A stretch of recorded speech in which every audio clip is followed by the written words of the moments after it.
Hi guys! So today I'm going to do another fermenting video and we will be fermenting apples to make our own apple cider vinegar. So what you're going to want are just some jars that you're going to ferment in, something to weigh down the fruit in your fermenting jars, some water obviously, the apples, and a sugar of your choice. So anyway, getting started. I am just using apple scraps. You don't have to buy apples or you don't have to cut up new apples. You can really just keep the cores from apples that you've eaten and use just the cores. We're an apple loving family, and I'm telling you, I'll eat an apple down to the core, and then when it's at this stage, I normally have my children that are chasing after me and trying to be the first to get my apple core.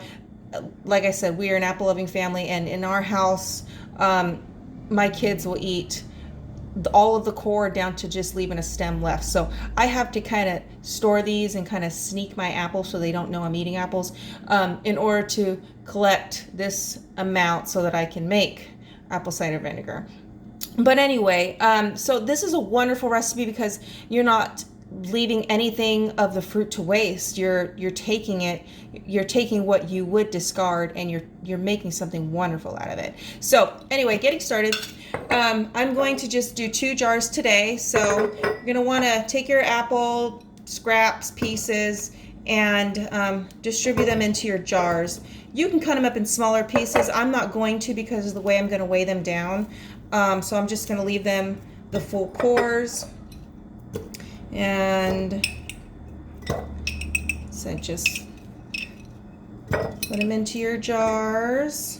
And then you're going to take your sugar source. So in my house right now for sugar, I have some raw agave and then some raw honey. And I'm going to use the honey just because it's apple cider vinegar. Why not add benefits of raw honey to it? So anyway, and like I hope you've noticed in my past videos, I really don't use exact measurements, so I'm just going to throw, a tablespoon probably of sugar, honey onto these apples, and that's it. And that's really just to help boost the start of your start, or boost the ability to create a starter.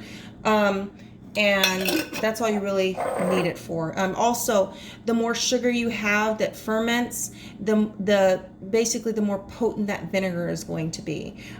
So you want it. I've done it before where I haven't added any sort of sugar or anything like that. It was kind of really watery.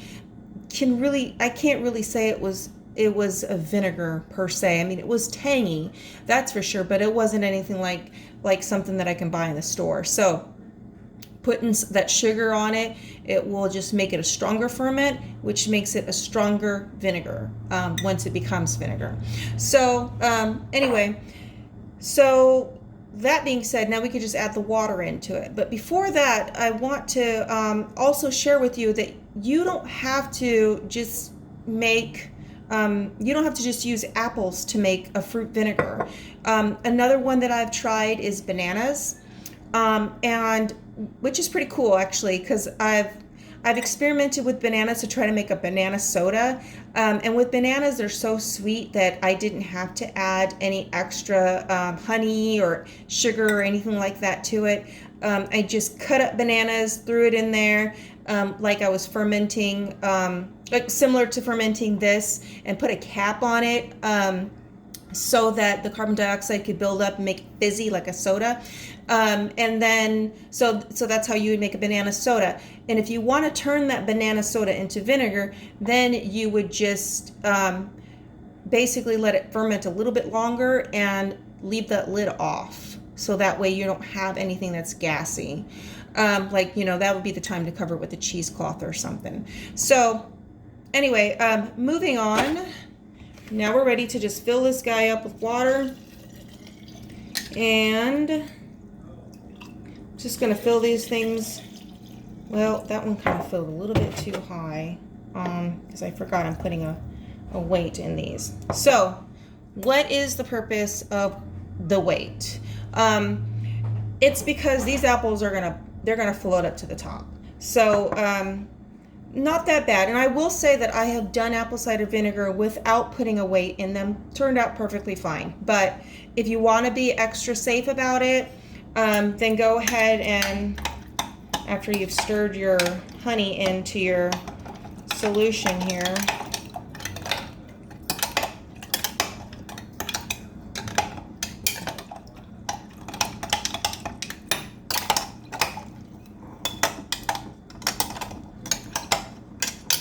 a little bit hard to stir with all these apples.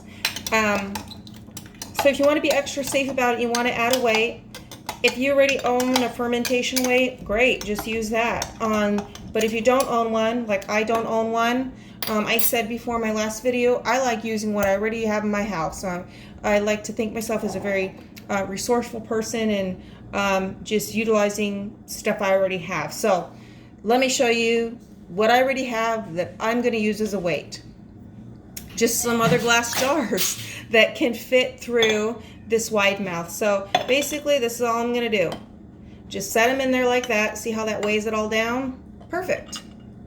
All right, and then you're just going to cover it with your cheesecloth or even a napkin